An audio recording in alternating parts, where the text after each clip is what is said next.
우리 14절도 한번 같이 읽도록 하겠습니다. 14절입니다. 그는 우리의 화평이신지라 둘로 하나를 만드사 원수된 것 곧 중간에 막힌 담을 자기 육체로 허시고. 중간에 막힌 담이 있었습니다. 성전에 보면은 이방인의 뜰이 있어요. 오늘 우리 환우들이 많아요. 우리 코로나 걸리신 분들, 독감 걸리신 분들, 그리고 또 그냥 몸이 안 좋으신 분들 많아가지고 우리 여러 가지 아프신 분들이 많아서, 근데 또 많이 모여 계시네요. 그래서 여러분들 감기 조심하시고 몸 잘 하시고, 건조해서 그렇대요. 그래서 이제 여러 가지 준비를 잘 하시면 되시고, 이제 좀 삐걱삐걱 되는 부분들이 있습니다. 그렇지만 여러분들, 제가 그랬어요. 여러분, 이제 제가 오늘 이 소위 땜빵을 되게 많이 다녔어요. 여기 다니고 여기 다니고 뭐 이렇게 하다 보니까, 그래서 제가 이 역할을 사람들이 부탁을 하지 않습니까? 부탁을 하면서 늘 했던 게 있어요. 사람이 없으면은 소중한 걸 압니다. 이렇게 삐걱삐걱 되는 게 좀 있어야지 소중한 걸 압니다 라고 이렇게 하게 됐는데, 여러분들 이제 그러나 빠지지 마시고, 여러분들 저를 땜빵으로 사용하지 마시고 빠지지 마시고 교회 잘 나오셨으면 좋겠습니다. 그래서 여러분들, 그렇다고 해서 제가 제 소중함을 일깨우기 위해서 갑자기 교회 안 오다거나 이렇게 하지는 않는다는 것을 여러분들 기억해 주시고, 이 중간에 막힌 담이 있었어요. 이 담이 뭐냐면은, 성전에 보면은 이방인의 뜰이 있어요. 그 이방인의 뜰은 어떤 방향에서도 성전 안을 바라볼 수 있도록 설계가 되어 있었습니다. 그러나 담을 넘어서 들어갈 수가 없었어요. 들어갈 수 없게 되어 있었어요. 그래서 경고문이 있어요. 이 벽을 넘는 자는 죽임을 당하리라. 이 담을 넘으면, 이 벽을 넘으면 재판을 받는다, 큰일 날 수가 있다, 경고한다 라고 하는 게 아니라 바로 죽인다, 죽일 수도 있습니다 라고 하는 거죠. 그래서 이 박물관에 보면은 석회암 평판이 있습니다. 이스탄불 박물관에 보면은 석회암 평판이 있어요. 거기 이렇게 적혀 있습니다. 어떤 외국인도 성전을 둘러싸고 있는 담 너머로 들어올 수 없다. 그같이 하다가 잡힌 사람은 누구든지 죽임을 당하게 될 것이며 그에 대한 책임은 오로지 그 자신에게 있다. 이 당시 유대인들의 사고방식입니다. 성전에 있는 것, 성전에서 예배하는 것, 성전에 제사를 지내는 것, 이방인들은 구경할 수는 있다, 바라볼 수는 있다, 잘 바라볼 수 있게 해줬어요. 그러나 여기에 절대 동참할 수는 없다, 들어올 수가 없다. 이방인의 뜰까지만 들어오고 거기까지만 해서 바라보고 절대 동참할 수 없다. 마음대로 부러워해라, 그러나 들어갈 수는 없다. 적극적인 소외입니다. 적극적으로 소외시키는 거죠. 소외는 무엇입니까? 소외는 다른 사람을 소외시킬 때 그냥 소외시키지 않습니다. 다른 사람이 소외당하고 있다는 것을 느낄 수 있도록 만드는 것이 소외예요. 그게 유대인들의 소외였습니다. 이방인들은 부러워하고 우리를 생각할 수밖에 없도록 만드는 것이 그 소외였습니다. 그래서 이방인의 상태를 한마디로 말해주는 것이 뭐냐면은, 오늘 읽었던 이 13절 우리 한번 다시 읽도록 하겠습니다. 이제는 전에 멀리 있던 너희가 그리스도 안에서 그리스도의 피로 가까워졌느니라. 멀리 있던 너희가, 소외를 말해요. 멀리 있던 너희가, 가까이 올 수 없었던 너희가, 하나님으로부터 멀리 소외되어 있었던 너희가, 하나님으로부터 멀리 있었던 너희가, 그리고 유대인들의 그 소외를 당하게 하는 그것에 빠질 수밖에 없었던 너희가, 그리고 그래서 이제 우리의 모습을 또 이렇게 말합니다. 12절 우리 한번 읽도록 하겠습니다. 그때에 너희는 그리스도 밖에 있었고 이스라엘 나라 밖의 사람이라. 약속의 언약들에 대하여는 외인이요 세상에서 소망이 없고 하나님도 없는 자이더니. 이렇게 말해요. 그리스도 밖에 있었고 이스라엘 나라 밖에 있었고 약속 밖에 있었고 소망이 없고 하나님도 없다. 점점 안 좋은 것들만 나열합니다. 그리스도 밖에, 그리스도 안에 없었기 때문에 어떠한 용서도 받을 수 없는 사람이었고, 이스라엘 사람이 아니었기 때문에, 이스라엘 나라에 속하지 아니었기 때문에 하나님의 은총을 받을 수 없는 사람이었고, 하나님이 아브라함, 이삭, 야곱에게 하신 그 약속, 언약들 밖에 있었기 때문에 그 언약과 상관이 없는 사람이었고, 그렇기 때문에 인생의 결과는 무엇이었느냐? 그 전에 하나님을 알기 전에 하나님을 깨닫지 못했을 때, 소외되었을 때에 우리의 상황은 뭐냐라고 한마디로 정의하는 게 소망이 없다. 그리고 한마디로 또 정리합니다. 소망이 없다라고 하는 것의 이유는 무엇이냐면 하나님이 없다. 멀리 소외되어 있었다. 아무것도 소유하지 못한 사람이었다라는 거죠. 하나님을 소유하지 못하였고 소망이 없다라고 하는 그 순간 세상에 어떠한 것을 소유한다고 한들 그 마음 가운데 소망이 없으면 어떠한 기쁨도 어떠한 마음도 그 가운데 없습니다. 하나님이 없는 그 순간 가운데 있었다. 그래서 이 사람들에게 우리들에게 주어졌던 것은 뭐냐면 이방인들에게 주어졌던 것은 그냥 구경만 하라라는 거죠. 동참할 수는 없다. 그냥 구경만 하라라는 거예요. 소외되었다는 거죠. 그러나 그리스도 예수 안에서 그리스도의 피로 그리스도의 죽으심과 대속으로 언약 백성이 되게 하시고 하나님과 가까워지게 하셨습니다. 그래서 이렇게 말해요. 11절입니다. 11절에 이렇게 말씀합니다. 우리 한번 함께 읽도록 하겠습니다. 그러므로 생각하라. 너희는 그때의 육체로는 이방인이요 손으로 육체에 행한 할례를 받은 무리라 칭하는 자들로부터 할례를 받지 않은 무리라 칭함을 받는 자들이라. 그러므로 생각하라라는 거죠. 그 전에 너희가 소외되었던 것을 생각해라. 그 가운데 소외되어서 하나님을 알지 못하고 있었던 이 상황들을 생각해라. 그리고 그 생각한 다음에 그 다음에 우리가 교회에 들어올 수 없었던 유대인과 이스라엘의 그 공동체 가운데 들어올 수 없었던 우리가 그냥 구경꾼으로 살아갔던 너희가 언약 백성으로 하나님으로 인하여서 그리스도의 피로 보혈로 인하여서 그 막힌 담이 허물어 짐으로써 우리가 언약 백성으로 당당히 들어올 수 있었던 교회로 당당히 들어올 수 있었던 그것을 생각하라라고 하는 거죠. 그리고 이렇게 말합니다. 그는 우리의 화평이신지라. 화평이다라고 하는 것은 화평은 성경에서 말하고 있는 이 화평은 원수가 있어요. 둘이 서로 바라보지 않는 원수가 있습니다. 영원한 그 원수 지간이 있어요. 근데 그 원수가 화해를 하고 서로 꽉 껴안아서 껴안으면 목이 어긋나게 딱 이렇게 껴안잖아요. 그 상태를 화평이다, 평화다라고 말해요. 그 전까지는 우리는 하나님께로 나아갈 수가 없는 존재였습니다.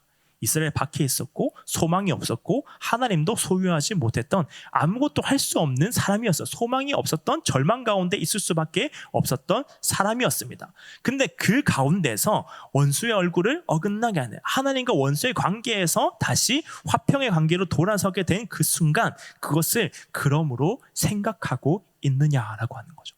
그 감격이 날마다 우리의 마음을 떠나지 않고 있느냐, 그 가운데 우리는 날마다 머물러 있느냐, 그것을 날마다 묵상하고 있느냐라고 하는 겁니다. 그래서 이렇게 말합니다. 13절 우리 다시 한 번 더 읽도록 하겠습니다. 이제는 전에 멀리 있던 너희가 그리스도 예수 안에서 그리스도의 피로 가까워졌느니라. 멀리 있던 너희가, 소외되었던 너희가, 소망이 없었던 너희가, 하나님이 없었던 너희가 그리스도의 피로 가까워졌다. 유대인과 이방인들이 가까워졌다. 어떻게 가까워지냐면 그리스도의 피로 함께 그리스도인이 되면서 가까워졌다. 그리고 하나님과 가까워졌다. 하나님 멀리 떠나서 소외받을 수밖에 없었던, 그냥 하나님을 구경만 할 수 있을 수밖에 없었던 너희가 하나님의 그 약속 안으로 들어올 수 있게 되었다. 그래서 이렇게 바뀌는 거죠. 그리스도 예수 안에, 약속 안에 소망도 있고 하나님도 있는 상태로 바뀌었다라고 하는 겁니다.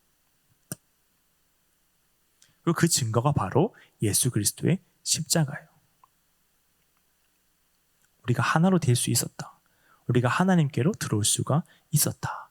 그래서 십자가 안에 있을 때 그 십자가의 능력으로 인하여서 우리는 하나님으로부터 소외된 자가 아니라 하나님의 역사하신 가운데 동참할 수가 있는, 하나님을 소유한 자가 될 수가 있는, 하나님의 그 나라의 백성이 있는 자가 되었다라고 하는 거죠. 너희는 이라고 말합니다. 너희는 이라고 대명사를 써서 강조합니다. 너희는 이제 가까워졌다. 그리고 14절에서는 이렇게 말씀합니다. 우리 14절 한번 읽도록 하겠습니다. 그는 우리의 화평이신지라 둘로 하나를 만드사 원수된 것 곧 중간에 막힌 담을 자기 육체로 허시고. 우리의 화평이신지라. 그때의 너희는 이라고 말하고 지금 그는 우리의 라고 말해요. 너희였던 거죠. 원래는 너희였어요. 그냥 너희들이다. 왜냐하면 우리 가운데 동참할 수 없는 너희들이었다라는 거예요. 소외될 수밖에 없었던, 하나님 가운데로 나아갈 수가 없었던, 완전한 절망 가운데 있었던 너희가, 하나님으로부터 완전히 멀리 떨어져 있었던 너희가, 그러나 그때부터 하나님이 역사하시는 그때부터 그는 우리의 화평이신지라 우리로 바뀌게 되었다. 우리 안으로 들어올 수가 있게 되었다라는 거죠. 성경에 보면은 행복이라는 말이 나와요. 한 번 나옵니다. 검색해 보면은 한 번 나와요. 옛날에는 3번이었대요. 근데 개역 개정이 되면서 이제 한 번으로 바뀌게 되었는데, 신명기 33장 29절 우리 한번 읽도록 하겠습니다. 이스라엘이여 너는 행복한 사람이도다. 여호와의 구원을 너같이 얻은 백성이 누구냐? 그는 너를 돕는 방패시요 내 영광의 칼이시로다. 내 대적이 내게 복종하리니 내가 그들의 높은 곳을 밟으리로다. 행복한 사람이다. 너희는 행복한 사람이다. 성경에서 말하고 있는 원래 행복한 사람이 누구입니까? 라고 말했을 때, 구약성경에서 말하고 있는 행복한 사람은, 우리에게 물어봤을 때 행복한 사람은 누구입니까? 라고 했을 때 이방인들의 대답은 저 유대인들이 행복한 사람입니다. 저 유대인들이 행복을 누리고 있는 사람입니다. 저 유대인들이 하나님을 소유하고 하나님의 약속에 거할 수 있는 사람들입니다. 라고 할 수밖에 없었지만, 그리스도의 십자가로부터 그 막힌 담이 헐어져 버리는 그 순간 우리에게 주어지는 것은 행복한 사람이 누구입니까? 라고 하는 그 대답에 바로 우리입니다 라고 말할 수 있는 거죠. 너희가 행복한 사람이다 라고 하는 게 아니라 우리가 바로 행복한 사람이 되는 겁니다. 그래서 우리의 구원을 더 풍성하게 만드는 것은, 우리의 삶 가운데 우리의 구원을 풍성하게 만드는 것은 하나님이 우리에게 행하신 일들을 성경을 통해서 더 알아갈 때예요. 우리가 얼마나 소외된 사람이었고 얼마나 절망적인 사람이었는가를 알게 될 때, 우리가 하나님 안에서 얼마나 감사한 삶을 살아가고 있느냐라고 하는 것을 다시 고백할 수가 있게 되는 거죠. 우리는 생각해야 됩니다. 그러므로 생각하라 해야 됩니다. 중간에 막힌 담을 자기 육체로 헐어버리신 그리스도의 놀라운 사랑을 우리는 날마다 생각해야 됩니다. 성전 밖에 있었던 우리를 이제 그리스도 안으로 불러들이신 그 은혜를 우리는 날마다 생각해야 됩니다. 생각하며 날마다 기억해야 됩니다. 그런데 우리는 날마다 생각해야만 해요. 하나님의 놀라운 신과 하나님의 은혜와 하나님의 역사하심을 날마다 생각해야 합니다. 그런데 놀라운 것은 하나님은 생각하지 않으셨어요. 고민하지 않으셨어요. 우리는 수천 년 동안 구원할까 말까 고민하고 고민하다가 우리에게 조금이라도 좋은 부분이 보여서 그것 때문에 구원하신 게 아니라, 하나님은 인간이 타락했을 때, 그리고 타락으로 나아갈 때에, 하나님을 떠날 때, 하나님으로부터 소외를 선택할 때에, 하나님으로 멀리 떠나고 하나님을 소유하지 못하는 것이 나의 행복입니다라고 고백하는 그 순간부터 하나님은 우리를 구원하시는 것에 대해서 머뭇거리지 않았습니다. 우리가 날마다 생각해야 되는 것은, 왜 우리는 날마다 생각해야 하는가? 왜 날마다 우리는 하나님에 대해서 생각하고 하나님 말씀에 대해서 묵상하고 하나님 말씀하시는 그 성경을 날마다 기억해야 되는가라고 말하는 것에 대한 성경의 대답은, 하나님은 우리에 대해서 고민하지 않으셨기 때문입니다. 저울질하지 않으셨어요. 그 소외된 상태에서 놔둘지 안 놔둘지를 고민하고 그 가운데 좋은 것을 발견할 때까지 기다리지 않으셨습니다. 날마다 하나님께서는 그 가운데서 우리에 대한 고민이 아니라 우리에 대한 확신과 그 사랑으로 인하여서 우리의 삶을 다스리고 계셨다라고 하는 거죠. 지금도 하나님께서는 우리의 삶 가운데 고민하지 않으십니다. 왜냐하면 하나님은 시간 밖에 있으시기 때문에 시간을 두고 고민하실 필요가 없어요. 우리 삶 가운데 해결되지 않는 점들이 있지 않습니까? 그 가운데서 하나님께서 날마다 먼저 답을 가지고 계세요. 우리가 고민하는 것은 그거죠. 내 인생에 정말로 하나님도 답을 가지고 있을까? 하나님도 내 인생에 이 문제 가운데, 말도 안 되는 상황 가운데 이것을 빠져나올 수 있는 답을 하나님은 가지고 있을까? 그래서 마치 고민하는 거죠. 하나님 이제 계획해서 이제 생각해가지고 이제 내 삶을 이제 바꾸어 주십시오. 내 삶이 하나님으로 인하여서 더 밝아질 수 있도록 내 삶을 인도하여 주십시오. 그 구원의 풍성하심을 누릴 수 있도록 내 삶 가운데 참 기쁨이 생겨날 수 있도록 내 삶을 인도하여 주십시오라고 말할 때 하나님께서는 그 기도가 떨어지기 전부터, 그 기도가 우리에게 나오기 전부터 하나님께서는 이미 우리의 삶을 다스리시고 역사하셔서 그 구원의 기쁨을 누릴 수 있는 환경으로 우리를 이끌어 가실 수 있도록 모든 준비를 마쳐 놓았다라고 하는 거죠. 생각하지 않으셨습니다. 고민하지 않으셨습니다.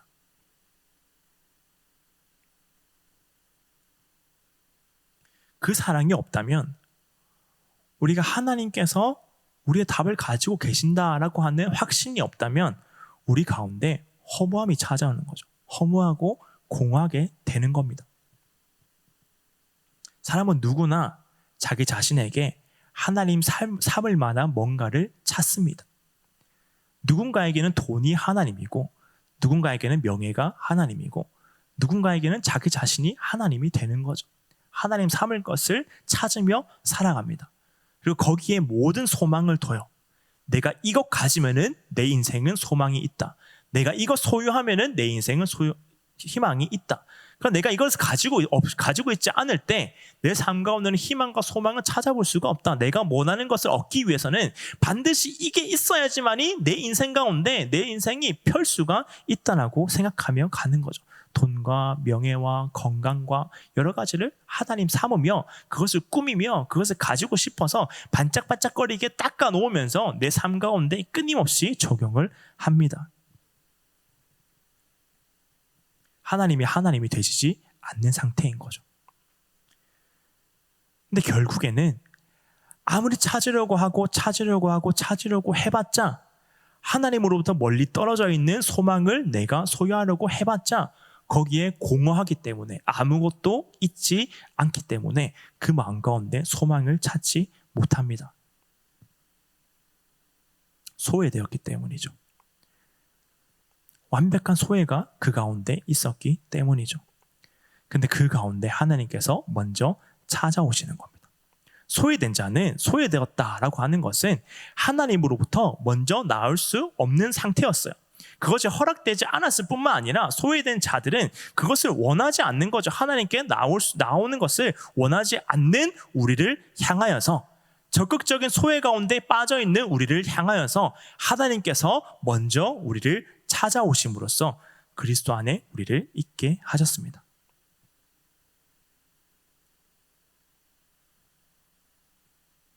그렇다면 우리에게 주어지는 이 구원의 증거, 우리가 구원을 누리고 살아갈 수 있는 이 증거는 그리스도가 우리의 모든 것인가라는 거죠.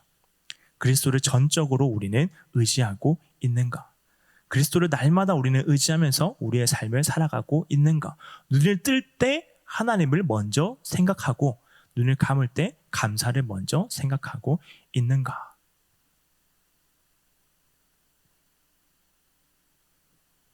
제가 이번 주에 생각을 많이 바꾼 적이 있었어요.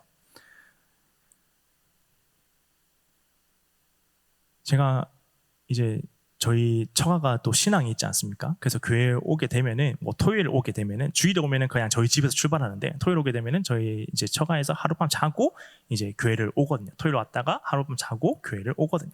근데 뭘 안 가져온 거예요. 여러분 항상 여행 갈 때는 항상 그렇습니다. 안 좋은 생각이 있어요. 출발할 때 집에서 출발하는 그 순간부터 뭔가 빠져먹은 것 같은데 뭔가 안 가져가는 것 같은데 그게 뭘까라고 하는데 언제 그게 발견됐냐면 캐리어를 풀고 나자마자 그게 발견이 돼요. 내가 뭔가를 안 가져왔구나라고 한 게 이제 발견이 되는 거예요. 저는 뭘 안 가져왔냐면 잠옷을 안 가져온 거예요. 그래서 잠옷을 안 가져와가지고 이제 불평을 막 했어요. 내가 왜 잠옷을 안 가져왔지? 잠옷이 없으면 나는 이제 또 죄송합니다. 남의 옷 입고 자야 되나? 라고 하면서 막 불평을 하다가 제 마음 가운데 무슨 생각이 드냐면은 내가 겉옷을 안 가져왔으면 얼마나 황당하겠습니까? 교회 올 때에 어제 입었던 거 또 입고 온다든지 신발을 안 가져와가지고 이제 쓸데없는 신발을 신고 온다든지 하면 얼마나 황당하겠습니까? 그러나 내가 잘못 가져와도 이 가운데 내가 엉뚱한 완벽한 잘못을 가져온 게 아니라 그럼에도 불구하고 하나님께서 내가 사소한 것 안 가져오게 하셨구나라고 하면서 진짜 이게 가벼운 거지만은 그 가운데 감사를 하게 되는 거죠. 우리의 삶 가운데서요, 하나님께서 뭔가 나에게 이루어 주셔야지만이 그 가운데 감사가 일어나는 게 아니라 하나님께서 뭔가를 나에게 이루어 주시지 않아도, 내가 정말 원하는 것을 하나님께서 나에게 주시지 않는다라고 하더라도 우리 가운데 그리스도가 나의 전부입니다, 그리스도가 나의 모든 것입니다, 나는 그리스도를 의지하고 있습니다라고 하는 그 고백이 진짜 고백이다라고 한다면 그리스도로 인하여서 우리의 삶 가운데 감사가 허락되는 거죠. 그래서 우리는 우리 삶에서 억지로 감사를 찾아서 감사합니다라고 고백하는 것을 하나님께서 원하시지 않습니다. 억지로 감사를 찾아가지고 이거 없지만 이거 있으면 감사하지라고 생각하는 것을 하나님께서 원하시는 게 아니라 정말 완벽하신 그리스도가 우리의 것입니다라고 하는 그 모든 고백이 우리에게 나타나게 되는 거죠. 어떤 사람이 물었어요. 세상 사람들이 죄를 짓지 않았습니까? 세상 사람들이 죄를 지었는데 그러함에도 불구하고 예수 그리스도 한 사람이 구원받는, 그리스도 한 사람이 대신 죽는 걸로 인하여서 이 많은 인류의 죄가, 하나님의 택한 백성들의 그 많은 죄가 어떻게 없어질 수 있습니까? 라고 하는 그 고백에 엄청나게 유명한 미국의 목사님이 했던 대답이 무엇이냐면은, 저는 그 질문 가운데 막 이렇게 이론적으로 생각을 했어요. 대속의 원리, 한 사람의 원리 이렇게 해가지고 그래서 그렇습니다라고 생각을 했지만 그 가운데 정말로 그 마음 가운데 있는 답이 내려지는 게 뭐냐면은, 우리의 모든 것, 우리가 가지고 있는 모든 소유, 우리의 삶에 주어지는 모든 꿈과 희망들까지, 그리고 전 우주에 있는 모든 행성과 땅과 별과 이 모든 것을 다 합친 것보다 예수 그리스도가 더 소중하기 때문입니다 라고 하는 거죠. 그게 인정되느냐라고 하는 겁니다. 내 삶의 모든 것을 저울에 올려놓고 예수 그리스도 한 분을 저울에 올려놓았을 때 그게 압도적으로 완벽하게 예수 그리스도께로 완벽하게 기울어져 있느냐라고 하는 겁니다. 전적으로 의지하고 있느냐라는 거죠.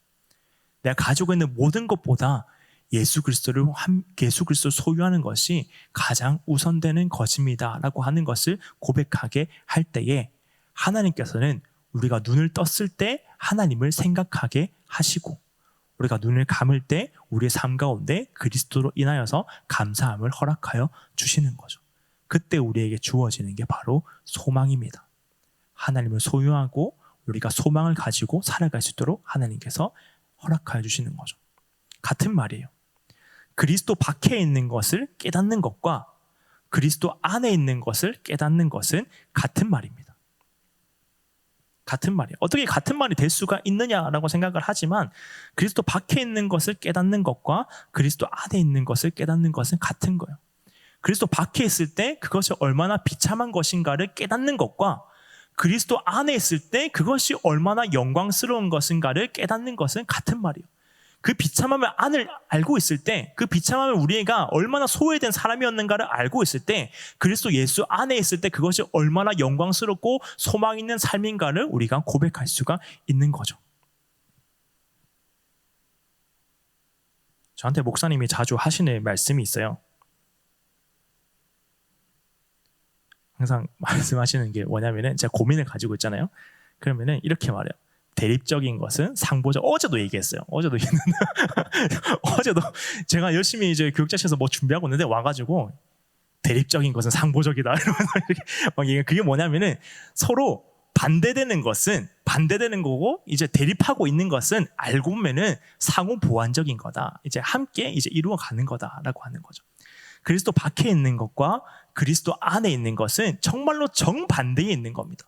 그러나 그 가운데서 느끼는 것이 같은 것인 게 무엇이냐면은, 우리가 그리스도 안에 있는 게 얼마나 영광스러운지를 날마다 고백하기 위해서는 우리 날마다 점검해 봐야 돼요. 내가 그리스도 밖에 있을 때 그것을 얼마나 비참한 삶일 수밖에 없는가.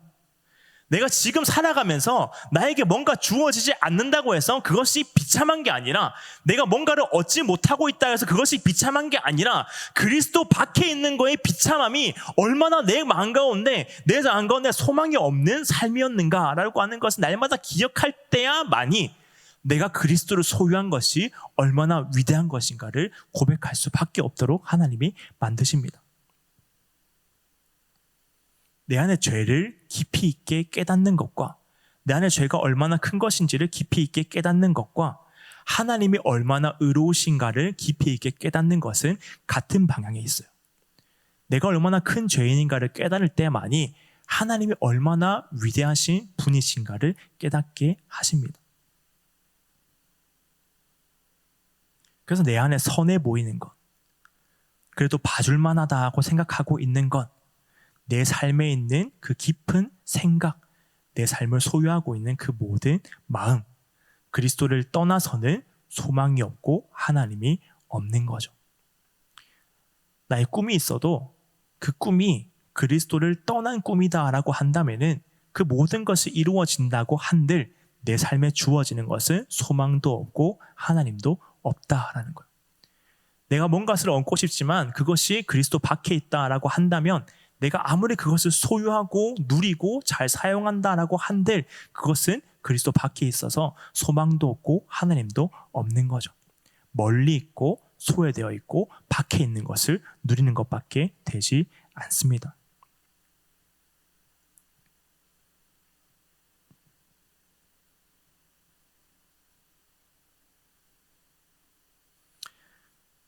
그래서 이 그리스도 안에 있는 것을 내가 누린다라고 하는 것은 사용하는 거예요.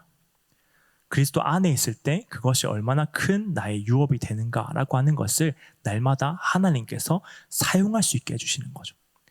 그냥 내가 하나님 안에 있다라고 하기 때문에 내 삶에 어떤 어려움이 와도 그러나 나는 하나님을 위해서 만족합니다라고 여기에 머물러 있는 게 아니라, 내가 가지고 있는 그 불안한 마음들, 내 안에 해결되지 않고 있는 그 모든 문제들을 그리스도를 사용함으로 인하여서, 그리스도 안에 있는 것들을 사용함으로 인하여서 이것을 이기도록 하나님께서 만들어 놓으셨다라고 하는 거예요. 내 삶이 무너지는 것 가운데, 그 가운데 하나님 도와주세요, 하나님 이끌어주지 않으면 나는 살 수 없습니다라고 고백하지만 그 고백만으로 그냥 끊임없이 무너져가는 것이 아니라, 하나님께서 성도가 그 모든 것을 이길 수 있는 힘을 나에게 공급하여 주시는데, 그것이 바로 예수 그리스도를 믿는 믿음을 사용할 수 있도록, 누릴 수 있도록 하나님께서 만들어 주시는 거죠.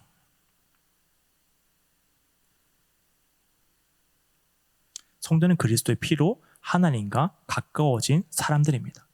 그리스도 예수 안에 있는 사람들이에요. 우리가 그리스도 예수 안에 있기 전에 하나님은 예수 그리스도를 잠시 동안 하나님의 진노 아래 두셨습니다. 그것을 믿는 사람인 거죠. 내가 하나님의 진노 아래 들어가 있어야만 했지만, 영원토록 그 진노 아래 있어야만 했지만, 그리스도께서 우리를 하나님으로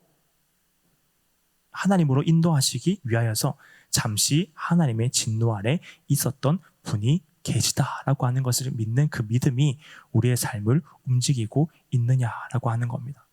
삶의 모든 순간 가운데 그리스도를 소유한 것이 얼마나 위대한 것인가라고 하는 게 내 삶을 얼마나 주장하고 있느냐라고 하는 거죠. 그래서 우리 날마다 고백해야 됩니다. 그리스도의 사랑이 없이는 나는 정말로 아무것도 아닙니다.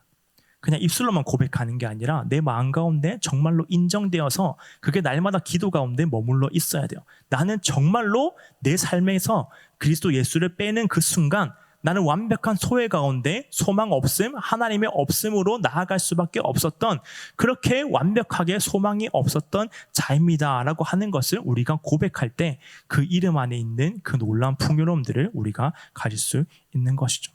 그 날마다 기억해야 됩니다. 우리를 가장 깊이 있던 소외에서 구원하신 그분이, 그리고 하나님으로부터 소외를 심지어 경험해 보신 그분이 절대로 나를 하나님으로부터 소외되지 않도록 날마다 만들어 가십니다.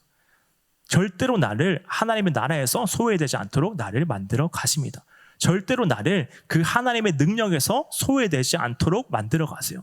절대로 나를 하나님이 인도하시는 그 길에서 소외되지 않도록 날마다 만들어 가십니다. 그래서 우리는 그러므로 생각해야 합니다.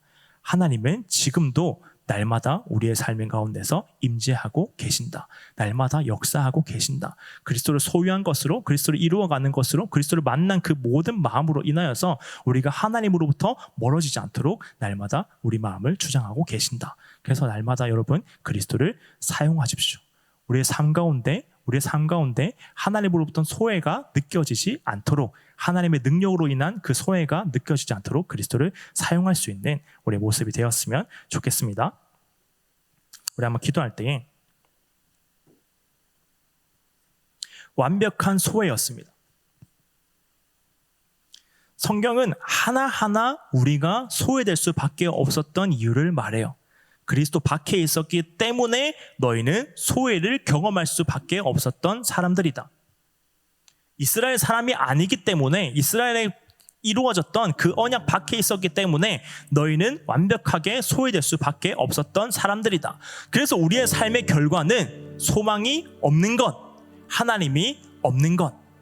세상에 그 어떤 것을 다 얻어도 하나님을 소유하지 못한 사람은 아무것도 가지지 못한 사람입니다. 모래에서, 바닷가에서 모래를 아무리 움켜잡아도 다 흘러나갈 수밖에 없는 것처럼 아무것도 소유하지 못한 사람 다 빠져나갈 수밖에 없는 거예요. 하나님이 아무리 많은 사랑을 부어주셔도 다 빠져나갈 수밖에 없었던 사람, 하늘의 모든 것을 그 손에 쥐어주어도 다 빠져나갈 수밖에 없었던 사람, 삶의 모든 것을 다 채워져 있어도 한들 그 삶에서 모든 것은 빠져나가서 결론 소망이 없었고 하나님이 없었다라고 할 수밖에 없었던 우리를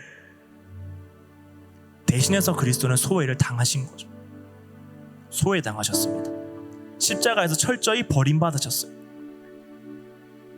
우리를 소외받지 않게 하시기 위해서요. 근데 우리에게 안타까운 것은 뭐냐면요, 마치 소외당한 자처럼 살아갑니다. 그리스도가 우리를 소외되지 않게 하기 위해서 그 치르신 대가가 너무나도 큼에도 불구하고 마치 소외당한 자처럼 살아가요. 하나님 없는 자처럼 살아갑니다.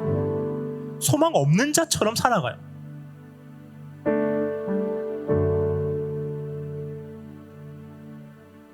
그러나 여러분, 우리가 날마다 기억해야 되는 것은 우리가 아무리 소망 없는 자처럼 살아가도 하나님이 이미 우리 마음 가운데서 허락하신 그 소망을 나조차도 빼앗아갈 수가 없습니다. 절대 빼앗기지 않아요. 내 안에 허락하신 그 하나님을 세상의 어떤 것도 빼앗아가지 못합니다.